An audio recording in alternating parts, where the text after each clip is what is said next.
안녕하십니까? 2026년 7월 16일 목요일 글로벌 인사이트입니다. 오늘은 한국 정부의 개혁과 AI 기반 혁신, 미국의 인플레이션 완화 조짐, 중국의 경제 성장과 기술 패권, 일본 주식 시장의 반등과 비핵화 논의, 그리고 우크라이나와 수단 등 전 세계 분쟁 지역의 동향까지 주요 현안을 심층 분석합니다. 안녕하십니까? 급변하는 국제 정세 속에서 각국의 경제와 안보, 사회적 도전들이 어떻게 연결되고 새로운 흐름을 만들어낼지 함께 짚어보는 시간 갖겠습니다. 먼저 대한민국 소식입니다.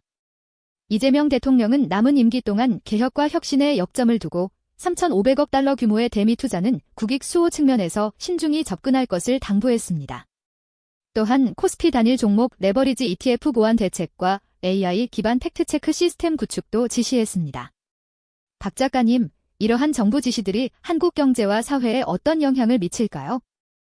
이재명 대통령의 개혁과 혁신 강조와 대미 투자 신중로는 국익 최우선 전략적 접근을 시사합니다.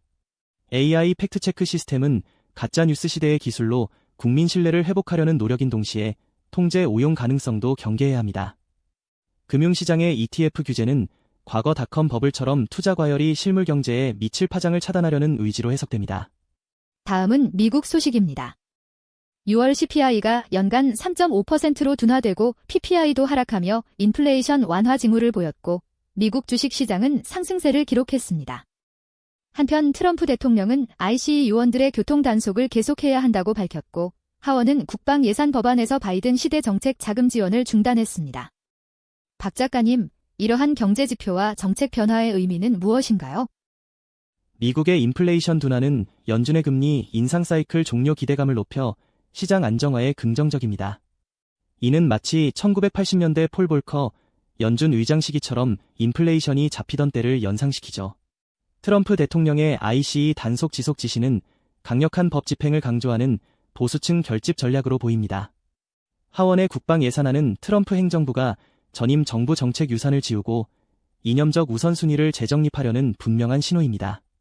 대선 국면의 정치적 양극화를 보여줍니다. 다음은 중국 소식입니다. 왕후닝 주석이 7월 15일부터 17일까지 북한을 공식 방문합니다. 상반기 GDP는 전년 동기 대비 4.7% 증가했고 반도체 생산량도 23.1% 증가했습니다. 또한 에이펙 디지털 위크 행사가 청두에서 개최되어 디지털 및 AI 기술 협력에 중점을 둘 예정입니다. 박 작가님, 중국의 이러한 대내외 행보들은 어떤 의미를 가질까요? 왕후닝 주석의 북한 방문은 과거 사회주의 국가들 간 유대 강화를 넘어 미국과의 대결 국면에서 영내 영향력을 공고히 하려는 중국의 외교 전략입니다. 상반기 GDP 성장과 반도체 생산량 증가는 이중 기술 패권 경쟁 속에서도 중국 경제가 신성장 동력을 중심으로 안정세를 유지함을 보여줍니다. 이는 1990년대 동아시아 기술 기반 고도 성장을 떠올리게 하죠. 에이펙 디지털 위크는 중국이 AI 기술 개발을 넘어 글로벌 AI 거버넌스와 표준을 주도하려는 야심을 드러내는 것입니다. 다음은 일본 소식입니다. 7월 15일 니케이 평균 주가가 전일 대비 1,008엔 상승하며 68,751엔으로 크게 반등했습니다. 이는 미국 반도체 주식 강세에 힘입은 것으로 분석됩니다. 한편 82개 지방의회가 다카이치 사나의 총리 정부의 비핵 3원칙 견지 또는 법제화를 요구했습니다. 또한 NEC는 AI 인재 양성에 집중하는 전략을 발표했습니다. 박 작가님, 일본 주식 시장 반등과 국방, AI 기술 노력의 의미는 무엇인가요? 니케이 주가 반등은 글로벌 반도체 화랑에 힘입어 잃어버린 30년을 딛고 회복 탄력성을 보여준 것입니다. 과거 침체기 이후 재도약을 시도하는 모습이죠. 지방의회의 비핵 3원칙 요구는 다카이치 총리 정부의 안보 정책, 특히 핵무장 논의에 대한 국민적 우려를 반영합니다. NEC의 AI 인재 투자는 제조업 강국을 넘어 AI 시대 기술 혁신 경쟁에서 뒤처지지 않으려는 일본의 의지를 보여줍니다. 다음은 러시아 소식입니다. 러시아 국가두마 의원이 우크라이나 해상 접근 차단을 위해 오데사를 해방해야 할 수도 있다고 언급했습니다. 한편 모스크바 상공에 340대의 우크라이나 무인기가 발사되어 50대 이상이 격추되었다고 발표했습니다. 유럽연합 EU 대사들은 러시아에 대한 21차 제재 패키지 합의에 실패했습니다. 박 작가님, 이 소식들은 러시아 우크라이나 전쟁의 향방에 어떤 영향을 미칠까요? 국가두마 의원의 오데사 해방 언급은 우크라이나 침공 초기 목표인 해상 접근로 장악 의지를 재차 강조하며 전쟁 확대 가능성을 시사합니다. 이는 과거 러시아 제국이 흑해로 확장했던 모습과 유사하죠. 모스크바 드론 공격은 우크라이나 반격 능력 강화와 함께 러시아 본토가 전쟁 직접 영향권에 놓였음을 보여줍니다. EU의 추가 제재 실패는 국제 공조 균열을 드러내며 러시아가 서방 압력 속에서도 경제적 버티기에 성공하고 있음을 반증합니다. 다음은 우크라이나 소식입니다. 젤렌스키 대통령은 키이우에서 동남유럽 정상회의를 주최하며 키이우 선언들 채택, 러시아 침략에 대한 확고한 지지를 재확인했습니다. 한편 미하일로 페도로프 국방장관을 해임했습니다. 유럽연합은 우크라이나와 드론 협정을 발표하며 전장기술 공동 생산 증대와 드론 생산 지원을 약속했습니다. 박 작가님, 우크라이나의 외교 성과와 내부 정치 변화, 군사기술 협력의 의미는 무엇인가요?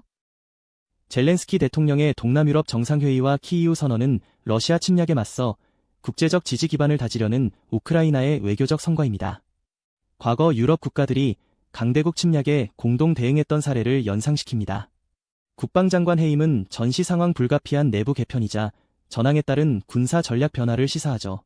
EU와의 드론 협정은 유럽이 우크라이나를 전략적 방위 산업 파트너로 인식, 유럽 안보 지형에 중대한 변화를 가져올 결정입니다. 다음은 수단 소식입니다.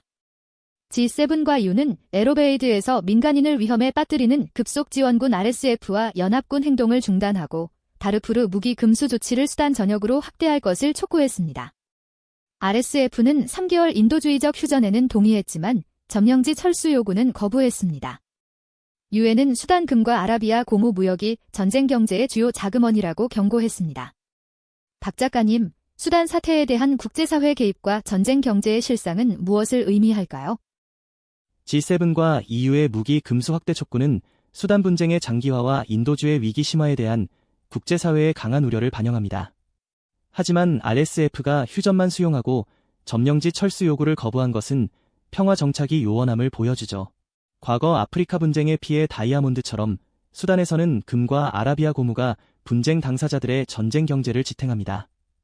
이러한 자원 착취는 세계 공급망과 주민 인권을 심각하게 침해하며 분쟁 악순환을 심화시키는 주된 원인이 되고 있습니다.